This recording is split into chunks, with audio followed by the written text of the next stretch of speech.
28사단 윤모일병 폭행 사망 사건, 어제 7차 공판이 있었습니다.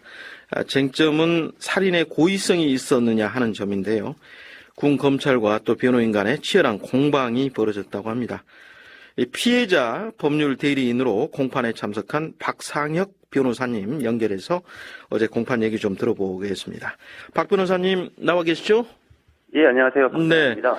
7차 공판이 어제 열린 곳이 어디입니까? 예, 용인에 위치한 3군사령부 군사보통법원입니다. 아, 그렇군요. 오후 1시인가 재판이 시작이 됐다고 하던데 꽤 오래 걸렸나요? 예, 1시에 시작된 재판이 8시까지 진행이 되었습니다. 아, 저녁 8시까지요? 예, 그런데도 불구하고 어제 6명에 대한 피고인 신문을 다 마쳤어야 되는데요. 네. 다 마치지 못하고 2명은 하지 못해서 다음 기일로 연기되었습니다. 다음 길이 언제로 잡혔습니까? 일단 24일로 예. 지금 예정하고 있습니다. 그럼 8차 공판이 되는 거네요. 24일이. 예. 네, 그렇습니다. 그 지난번 6차 공판에서는 이 김모 씨 목격자가 증인으로 나오지 않았습니까? 그래서 이 가해 병사들의 잔혹한 범행을 또 증언을 하고 했는데 어제 이 가해 병사들에 대한 이 피고인 신문 전체적으로 분위기가 어땠습니까? 일단 어제 검찰 측에서 네. 피고인들에 대해서 윤일병에 대한 구체적인 및 폭행 및 가혹행위 등에 대해서 구체적으로 상황들을 물었었고요. 네. 이 부분에 대해서 유족들이 굉장히 고통스러워하고 울부짖는 상황이었습니다. 예. 예, 그리고 피고인 신문이라는 게 피고인들이 직접 자신들의 상황을 진술하는 것이기 때문에 네. 이 부분에 관련된 자세한 사항들이 어제 얘기가 되었습니다. 네. 유가족들 참 고통스럽기도 하고 그런 표정을 봐서도 그랬을 텐데 어제 잠시 소란이 있었다 이런 보도도 나오던데요. 예, 그래. 아무리 봐도 그런 구체적인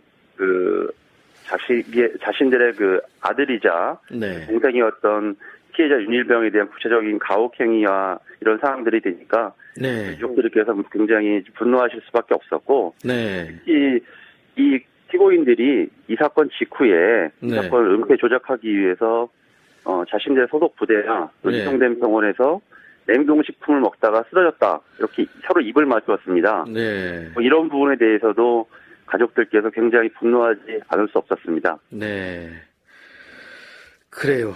그리고 어제 공판에 나온 피고인 가해 병사가 모두 6명이라고 하셨지 않습니까? 그런데 이 적용되고 있는 혐의는 조금씩 다 다르죠? 무엇입니까? 여러 가지 범죄들이 좀 적용되고 있는데요. 네. 크게 나누어서 보면 4명에 대해서는 살인죄, 그러니까 주의적으로 살인죄, 예비적으로 상해 치사 및 여러 가지 폭행, 협박 이런 것들이 좀 적용되고 있고요. 네. 나머지 2명의 병사는 2명의 병사 중 1명은 이 의무실의 담당관이었던 하사입니다. 네. 이 하사에 대해서는 담당으로서의 이 하사는 현장에 없었기 때문에 네. 그에 대한 지휘 책임을 묻는 예. 그런 것들이 적용되고 있고 마지막 1명은 의무실의 맨 아래 병사입니다. 네. 바로 윤일병의 고참 병사인데 예. 이 병사도 당시 현장에는 없었습니다. 네. 그래서 그러나 몇 가지 폭행 사례가 있기 때문에 예. 그거에 대한 기소가 된 것입니다. 지금 1명, 윤일병의 바로 윗고참 되는 병사는 불구속 기소가 된 상태고, 나머지 예, 5명은 다 구속 기소가 된 상태죠?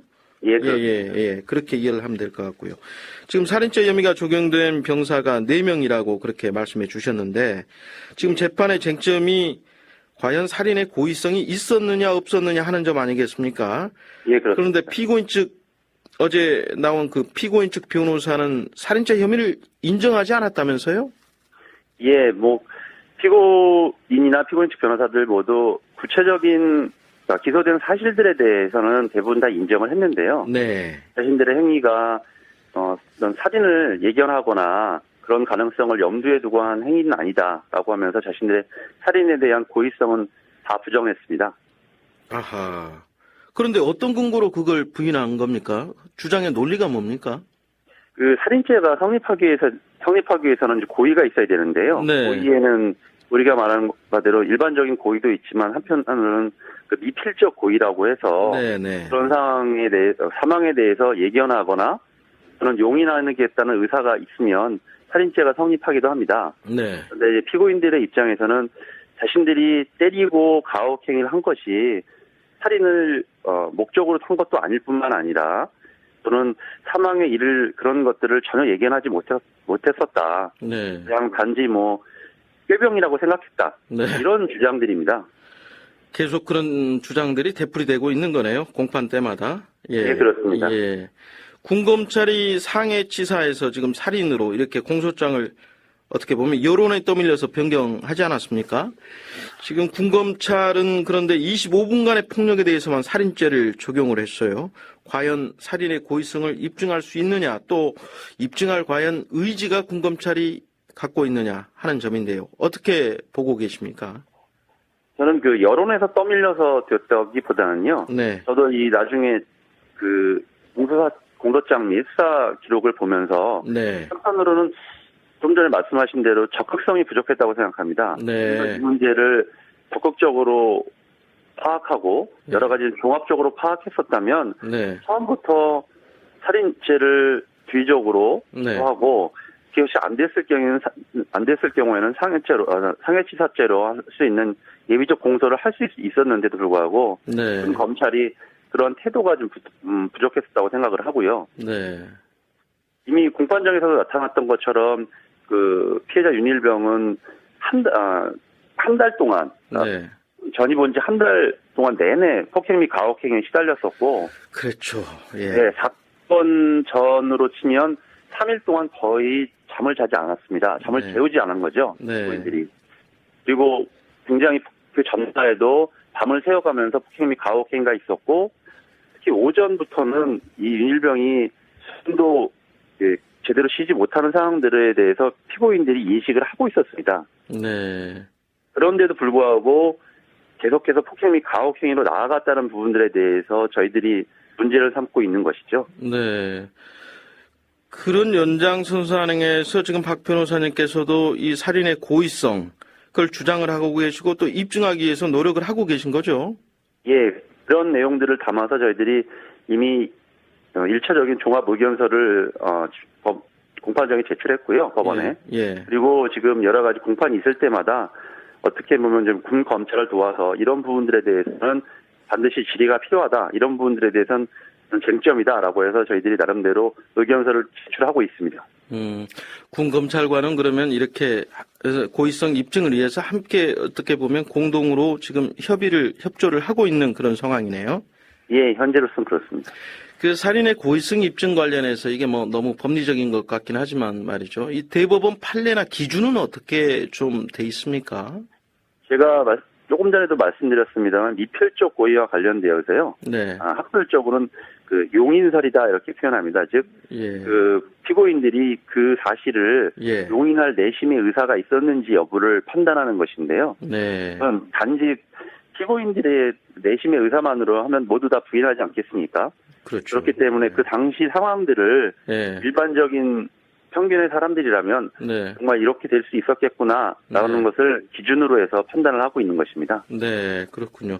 그리고 어제 공판에서 피고인 변호인 측에서 그 윤일병에게 성적 수치심을 자극하는 행동에 대해서도 그렇지 않다 이렇게 부인을 했다고 하던데요.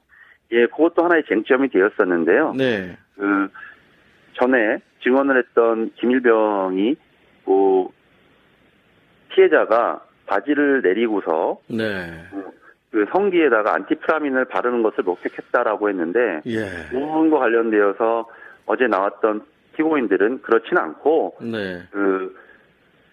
안티프라민을 스스로 바르게 바지 안에서 스스로 바르게 했다. 이것은 성적 수치심이라기보다는 단지 고통을 네. 배가시키기 위한 것이었다. 이런 것들이 핵심적인 주장들이었습니다. 보는 시각에 따라서 그런 주장도 나오겠습니다만은 참 그런 말 자체를 또 이렇게 언론에서 또 저희가 또 하는 것 자체가 청취자 여러분에게 대단히 죄송스럽고 또 미안한 그런 얘기고 그러네요. 예. 예, 이런 아침부터 좀 굉장히 듣는 분들이 굉장히 부담스러워하실 것 같습니다. 그러게요. 저희가 이제 나중에 시간 되면 제가 말씀드리겠지만 참 저희가 이 재판 과정에 관심을 갖고 또 주시하는 이유가 다른 데 있지 않습니까? 이런 진상규명을 통해서 제2의 윤일병이 없기를 그런 바라는 마음에서 그러는 거니까요. 네, 그리고 또 다음 공판도 준비하셔야 되는데 오늘 나와주셔서 정말로 고맙습니다. 예, 감사합니다. 네, 지금까지 윤일병 폭행 사망 사건의 그 법률 대리인이시죠. 박상혁 변호사와 말씀 나눠봤습니다.